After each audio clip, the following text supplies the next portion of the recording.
SIR নিয়ে এই জিনিসগুলো আমি যখন জেরক্স করতে গেলাম, জেরক্স করতে যে একটা জিনিস জানলাম বা বাড়িতে থেকেও একটা জিনিস বুঝতে পারছি যে এখনও অনেক মানুষ আছে আমাদের সমাজে যারা কিন্তু এখনও জানে না বা বোঝেনি যে এসআইআর আসলে কী, বা সেখানে কি ডকুমেন্টস লাগবে, না থাকলে কি হবে, কিছুই কিন্তু জানে না।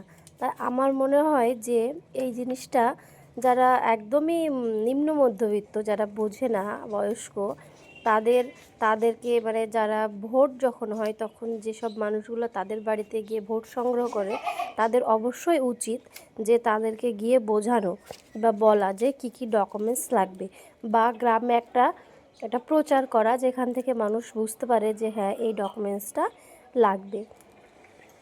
এই যে এইটা হচ্ছে আমার ভোটার লিস্টের আমার ছবি। আমার ছবিও ছিল না, ছবিও নাকি লাগবে, তাই নিয়ে আসলাম। জানি না কী কী লাগবে, সবাই যেগুলো নিচ্ছে আমিও নিচ্ছি। তো আমার মতে এটাই, আমার যেটা মনে হচ্ছে যে যারা জানে না তাদেরকে, যারা জানে বোঝে তাদের একটু বোঝানো বা তাদের বাড়ি গিয়ে একটু তাদের দেখানো উচিত যে তাদের কী কী লাগবে।